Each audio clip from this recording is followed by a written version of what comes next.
program studi S1 Ilmu Keperawatan, dan saat ini saya akan mendemonstrasikan beberapa prasat terkait dengan pemenuhan kebutuhan dasar manusia. Yang pertama adalah membantu pasien untuk berpindah, kemudian yang kedua adalah pengaturan posisi, dan yang ketiga adalah membantu pasien untuk memberikan makan melalui nasogastric tube.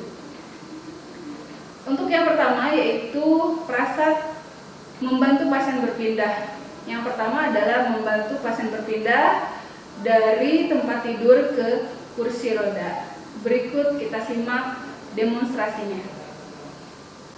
Saat ini saya akan mendemonstrasikan prasat membantu pasien untuk berpindah dari tempat tidur ke kursi roda, namun didahului dengan membantu pasien untuk duduk dari posisi tidur ke duduk. Dan untuk alat-alat yang kita perlukan, kita bisa menggunakan tangga kecil, kemudian pastikan alas kaki yang tidak licin, kemudian kursi roda. Kursi roda posisinya 45 derajat menghadap ke tempat tidur, dan pastikan bahwa kursi rodanya dalam posisi terkunci. Baiklah, saat ini saya akan berbicara dengan pasien. Assalamualaikum Ibu. Waalaikumsalam. Saya perawat Hana. Kali ini saya akan mengantar Ibu ke ruang radiologi untuk pemeriksaan. Dan saat ini saya minta kerjasama Ibu untuk berpindah dari tempat tidur ke kursi roda. Waktunya kurang lebih 10 menit. Ya, Ibu cukup nanti ikuti instruksi saya akan membantu Ibu untuk berpindah ke kursi roda. Sebelum kita mulai, apakah ada pertanyaan atau mungkin keluhan? Tidak ada. Kalau tidak ada, kita mulai ya Bu ya. Baik. Ibu, saya akan, maaf, bahunya saya pegang. Nah, Ibu sekarang miringkan panggulnya, dekatkan kedua kaki ke samping tempat tidur ya. Baik. Ya, silahkan dipakai sandalnya. Bagaimana Bu perasaannya? Apakah ada pusing? Tidak ada. Atau kecapean? Tidak. Tidak ada. Oke. Kita bisa istirahat terlebih dahulu ya. Baik Bu, sekarang saya akan bantu Ibu untuk berdiri. Nanti kita turun dari tangga ya. Saya letakkan tangan saya di sini di ketiak pasien. Ibu boleh berpegang pada saya. Pastikan posisi perawat itu punggungnya lurus dan kakinya ditekuk. Ya, 1, 2, 3, naik. Oke, silakan turun. Ya, pelan-pelan. Ya, silakan Ibu mendekat ke kursi roda. Ya, boleh tangannya pindahkan ke kursi roda. Ya. Ya, silakan Bu.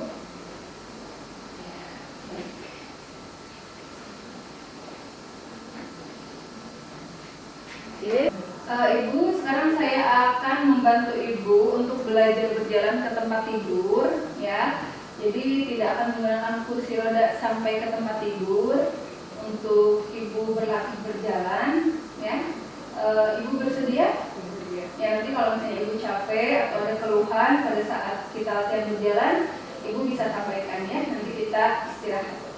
Baik, kita mulai sekarang, boleh? Iya. Ya, jadi diturunkan dulu Bu kakinya ke lantai, ya pelan-pelan. Nah ini saya naikkan. Ibu boleh pegang bahu saya. 1, 2, 3. Oke. Sekarang Ibu pegang telapak tangan saya. Ya. Posisi tangan perawat itu yang satu di bahu dan yang satu memegang telapak tangan pasien. Tangan pasien yang satunya lagi sebelah kiri bisa tetap di samping badan. Baik Bu, kita mulai ya. Sampai di ujung tangga. Baik, untuk saat ini saya akan mendemonstrasikan untuk pengaturan posisi pasien, yaitu yang pertama ada posisi supinasi, kemudian yang kedua ada posisi Fowler. Nah, untuk posisi yang pertama, apa saja alat yang kita perlukan? Yaitu kita bisa menggunakan bantal. Bantalnya kita bisa menggunakan 2 bantal, untuk di bagian bahu dan kepala 1, di bagian di atas betis 1, Kemudian yang lain-lainnya kita bisa menggunakan handuk atau selimut. Kita membutuhkan 2 handuk dan kita membutuhkan 2 selimut. Baik, kita mulai saja. Saya sudah cuci tangan dan saya siap menghadapi pasien. Assalamualaikum Ibu Alsa. Waalaikumsalam. Saya perawat Hana. Saat ini saya akan melakukan tindakan pengaturan posisi. Ya, saat ini Ibu harus banyak bed rest dan untuk posisi yang dianjurkan adalah posisi telentang atau supinasi. Ya, waktunya kurang lebih 20 menit. Nanti setelah 20 menit berubah lagi posisinya. Apakah Ibu bersedia? Ya, kita mulai saja ya. Baik, kita mulai. Ibu posisinya telentang. Jadi untuk bantal, nah ini saya angkat dulu dan Ibu angkat. Nah, ini harus menyangga bahu, leher, dan kepala ya. Kemudian yang berikutnya, posisi tangan pasien itu harus pronasi, tidak dalam posisi supinasi, dan kita akan letakkan handuk atau bisa juga selimut untuk mencegah supaya tidak fleksi. Kita bisa letakkan selimut atau handuk, nah seperti ini, supaya tidak terjadi internal rotasi pada bahu. Kemudian untuk telapak tangan juga bisa diganjal dengan menggunakan handuk. Nah seperti ini. Kemudian di tangan yang satunya lagi. Oke. Oh, kita menggunakan selimut ya. Ini untuk di bagian telapak tangan. Gimana Bu? Nyaman? Oke, ini handuknya besar-besar. Nah, ini untuk menyangga telapak tangan. Kemudian ini juga selimut bisa berfungsi sebagai trokanterol. Jadi untuk mencegah supaya bagian pinggul tidak ada gerakan untuk ke kanan dan ke kiri. Dan yang terakhir, kita akan letakkan bantal di bawah betis pasien. Ibu angkat kakinya dua-duanya. Silakan. Oke. Nah, untuk yang terakhir kita harus perhatikan untuk kaki di sini. Kaki sebaiknya menggunakan alat penyangga ya, atau boleh kita disentuhkan ke bagian ujung dari tempat tidur supaya tidak terjadi di mana kaki menjadi posisinya dorsofleksi sehingga pasien bisa mengalami pegal ya pada kaki. Nah, seperti inilah kurang lebih posisi untuk pengaturan posisi supinasi. Untuk selanjutnya adalah pengaturan posisi voller. Ya, untuk pengaturan posisi voller, karena kita di sini sudah menggunakan tempat tidur yang memang sudah bisa diatur ketinggian sandarannya. Jadi hal yang pertama kita pastikan adalah bahwa tempat tidurnya sudah terpasang ke listrik supaya memudahkan kita dalam mengatur posisi. Kemudian jangan lupa sajralnya dinaikkan.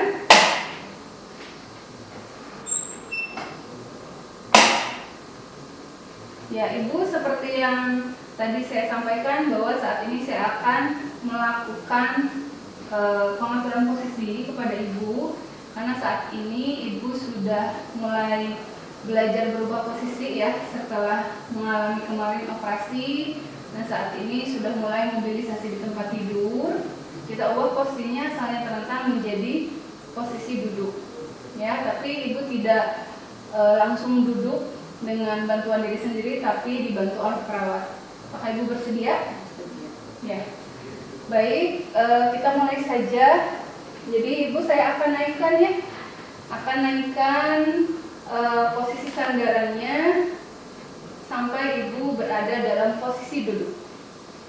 Baik, kita akan naikkan sandaran dari tempat tidur.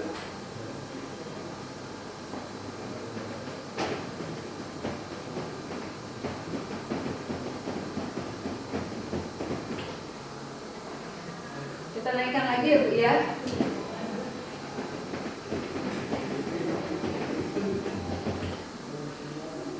Nah, apabila posisi seperti ini adalah masih posisi semipolar. Kita naikkan lagi sampai mendekati 90 derajat. Bu, bagaimana?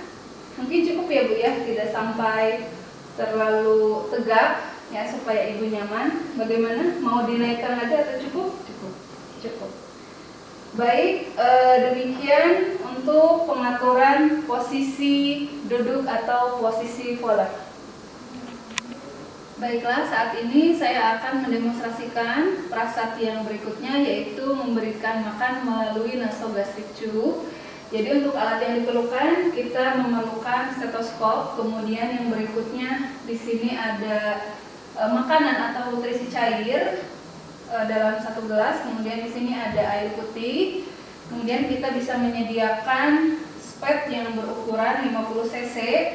Selanjutnya tisu, jangan lupa handscoon, bengkok, dan kita bisa menyiapkan plester dan guntingnya. Saya sudah melakukan cuci tangan dan saya siap menghadapi pasien. Bismillahirrahmanirrahim. Assalamualaikum Ibu. Perkenalkan, nama saya Hana Aryani. Di sini saya akan melakukan tindakan, yaitu membantu untuk memberikan makanan atau cairan melalui selang ya, yang sudah terpasang di hidung Ibu ya. Tujuannya adalah supaya terpenuhinya kebutuhan nutrisi Ibu sehari-hari ya Bu ya. Karena saat ini Ibu belum memungkinkan untuk bisa mencerna makanan secara langsung. Waktunya kurang lebih 10 menit. Apakah Ibu bersedia? Baik, nanti Ibu cukup posisinya setengah duduk. Nanti saya akan bantu ya Bu ya. Kemudian nanti saya akan periksa juga apakah Ibu bisa diberikan makan sekarang atau tidak. Sebelum kita mulai, apakah ada keluhan atau pertanyaan? Kalau tidak ada, kita mulai saja ya Bu ya. Saya akan menggunakan handscoon terlebih dahulu sebelum melakukan pemeriksaan.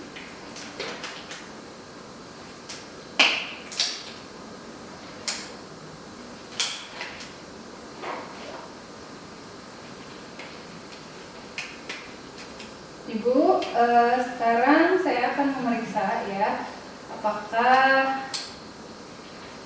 selangnya itu masih tetap pada tempatnya atau tidak. Kemudian nanti Ibu akan saya atur posisinya setengah duduk ya, untuk persiapan memberikan nutrisi.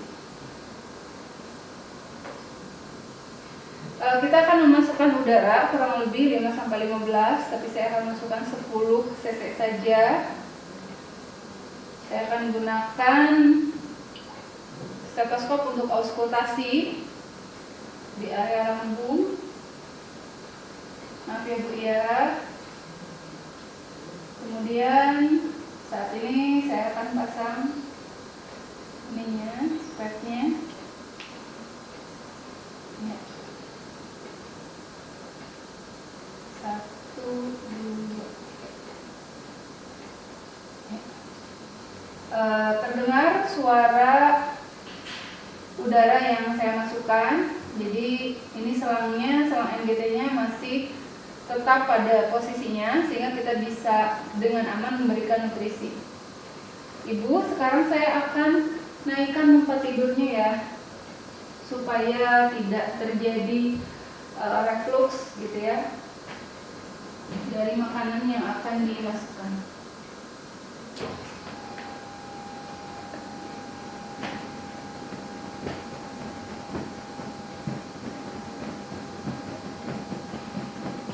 Cukup ya Bu ya? Ya. Untuk selanjutnya saya akan cek residu. Apakah masih ada residu atau sisa dari makanan sebelumnya. Saya tarik. Oke, kita harus pastikan bahwa residunya itu kurang dari 100 cc. Apabila residu atau sisa makanan sebelumnya 100 cc atau lebih, maka kita harus menunggu setengah sampai 1 jam untuk bisa memberikan makanan berikutnya. Kurang lebih ini ada tahanan, sudah ada tahanan pada 30 cc, jadi residunya kurang lebih 25 cc. Jadi saya akan memberikan nutrisi melalui NGT. Kita masukkan lagi residunya. Ya. Ibu, sekarang saya akan memasukkan makanannya, ya.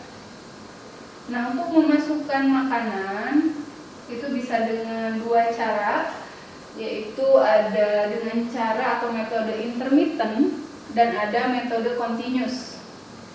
Kalau intermittent yaitu dengan cara dipegang oleh perawat. Nah, seperti ini. Ya. Nah, ini tetap ditekuk, jangan sampai nanti masuk udara dari luar. Nah, seperti ini. Kemudian kita masukkan susu atau mungkin jus, ya. Sampai kurang lebih 50 cc. Kemudian kita tinggikan kurang lebih 30 cm dari lambung pasien. Nah, ini sesuai dengan kebutuhan daripada badan pasien. Nanti makanan atau susu akan turun. Dan kita tidak dianjurkan untuk mendorong menggunakan spet, ya. Tidak dianjurkan untuk mendorong makanan menggunakan spet. Apabila sudah mau habis, nah kita segera tutup, jangan sampai ada udara yang masuk. Kita tambah lagi sesuai dengan yang diberikan oleh ahli gizi. Nah, ini adalah metode intermittent. Kita tunggu sampai betul-betul habis nutrisinya. Nah, untuk metode yang continuous, kita bisa memberikan nutrisi dengan cara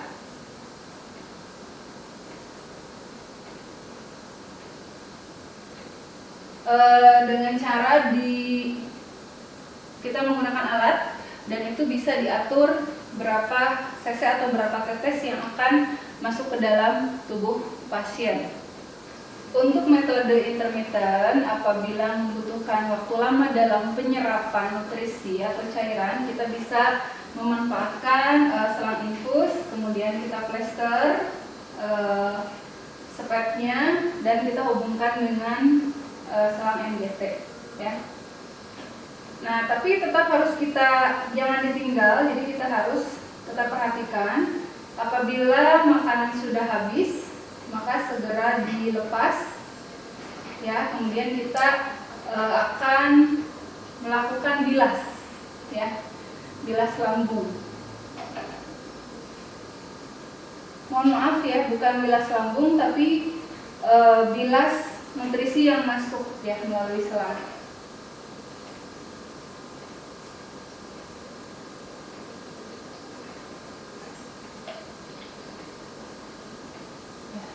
Ini adalah air yang berisi air putih. Kita akan aspirasi kurang lebih 20-30 cc. Jadi jangan terlalu banyak juga, nanti bisa terlalu memenuhi lambung pasien. Kita pastikan bahwa nutrisi yang ada di selang itu pastikan bisa masuk ke lambung semua.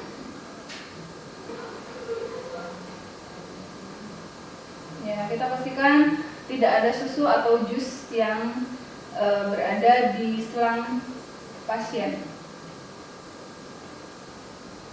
Nah, karena ibu masih belum bisa makan melalui mulut, jadi untuk beberapa hari ini ibu akan menerima nutrisi melalui selang, ya.